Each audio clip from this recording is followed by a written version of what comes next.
ये इजराइल की तस्वीर मैं आपको दिखा रहा हूं। इजराइल ने के एक घर पर ईरान ने अटैक किया। ईरान के हमले में घर पर आग लग गई। उसके बाद देखिए घर की ऊपर की छत पर यह शख्स मौजूद था और आग इतनी भीषण थी कि इस शख्स की जान जा सकती थी और आखिरी वक्त में इस शख्स ने खुद की जान बचाने के लिए ऊपर से छलांग लगा दी।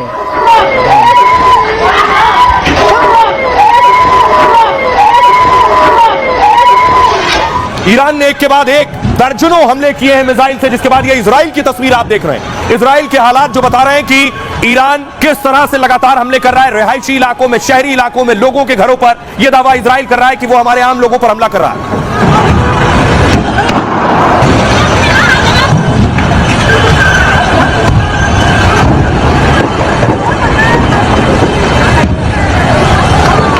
ऐसे हालातों के बीच नेतन्याहू एक्शन में आ गए।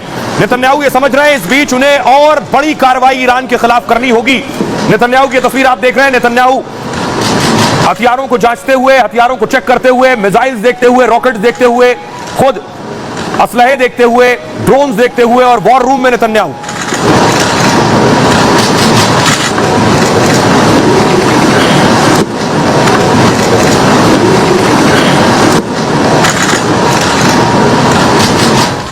इजराइल और ईरान की टेंशन के बीच जो डोनाल्ड ट्रंप मौजूद थे G7 में, फौरन देखिए G7 की बैठक छोड़कर ट्रंप अमेरिका वापस चले गए। ट्रंप की तस्वीर आप देख रहे हैं। अमेरिका वापस लौट गए। कनाडा में जो G7 की बैठक हो रही थी वो वहीं छोड़ दी। अपने आप में बहुत बड़ी बात है कि ट्रंप आखिर वापस क्यों लौटे।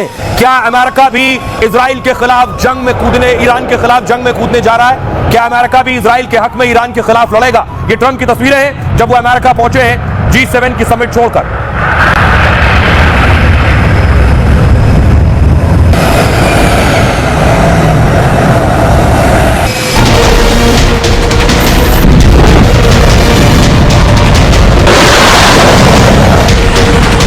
ईरान इजराइल जंग में क्या बहुत खतरनाक मोड़ आने वाला है? क्या इस महायुद्ध में अमेरिका की भी एंट्री होने वाली है? क्या ट्रंप ने बड़े ऑपरेशन की तैयारी भी शुरू कर दी है? और क्या इसलिए ट्रंप अचानक G7 समिट छोड़कर अमेरिका चले गए और अमेरिका पहुंचते ही ट्रंप ईरान को सरेंडर की धमकी देने लगे?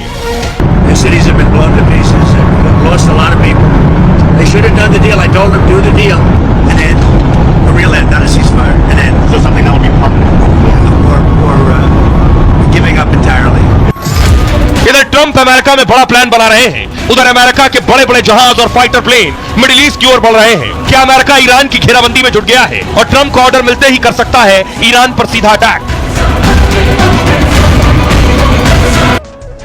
अब सवाल यह है कि आखिर ट्रंप क्या करने वाले? ट्रंप के जाते ही हंगामा मच गया कि ट्रंप बेवजह क्यों चले गए इतनी बड़ी बैठक से। ट्रंप अचानक G7 की बैठक छोड़कर अमेरिका गए।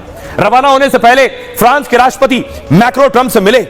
मैक्रो ने ट्रंप के G7 समिट छोड़ने पर एक बड़ा दावा किया। कहा वो इजराइल ईरान सीजफायर पर काम कर रहे हैं इसलिए चले गए। अमेरिका युद्ध विराम कराता है तो बड़ी बात होगी, हम समर्थन करेंगे, मैक्रो ने कहा। लेकिन अमेरिका पहुंचने से पहले मैक्रो के इस बयान पर ट्रंप भड़क गए। ट्रंप ने कहा मैक्रो पब्लिसिटी के भूखे हैं और हमेशा गलत बयान देते हैं। मैक्रो को बिल्कुल नहीं पता है कि मैं वॉशिंगटन क्यों लौट रहा हूं। इसका इजराइल ईरान युद्ध विराम से कोई लेना देना नहीं है। मेरे अचानक अमेरिका जाने की वजह इससे कहीं ज्यादा बड़ी है, ट्रंप ये कह रहे हैं।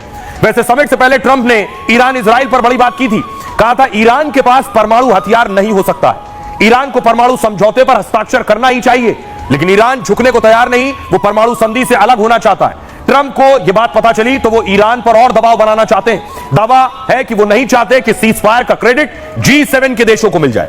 G7 देश जंग रोकने के लिए साझा बयान जारी करने की तैयारी में थे। माना जा रहा है कि इसलिए ट्रंप समिट छोड़कर अमेरिका चले गए। अमेरिका पहुंचते ही ट्रंप बोले ईरान सीजफायर नहीं सरेंडर करेगा। हाल में भारत पाक के बीच सीजफायर का ऐलान खुद ट्रंप ने किया था, इसलिए वो नहीं चाहते कि जंग रुकवाने जैसा ऐलान कोई और कर दे। तो क्या इसलिए सीजफायर पर मैक्रो के बयान से वो नाराज हो गए? वैसे ट्रंप के G7 और कनाडा में मीटिंग छोड़ने का पुराना रिकॉर्ड है। 2018 में कनाडा के क्यूबिक में G7 की समिट चल रही थी, तब किम जोंग से मुलाकात के लिए ट्रंप ने समिट छोड़ दी थी। जानकार मानते हैं कि ट्रंप ऐसा कर अपनी अहमियत दिखाते हैं। वो चाहते हैं कि G7 के बाकी देशों से ज्यादा चर्चा उनकी होने लगे। सुनिए जरा ट्रंप जब G7 छोड़कर निकले तो क्या कह रहे हैं। Cities have been blown to pieces and we've lost a lot of people. They should have done the deal. I told them do the deal and then a real end, not a ceasefire, and then so something that will be permanent or giving up entirely. हम ceasefire से बेहतर तलाश में हैं। हम ceasefire नहीं, असली अंत चाहते हैं। हम अच्छा कर रहे हैं, बहुत अच्छा। लेकिन याद रखिए ईरान के पास परमाणु हथियार नहीं हो सकते। वो परमाणु हथियार नहीं रख सकता।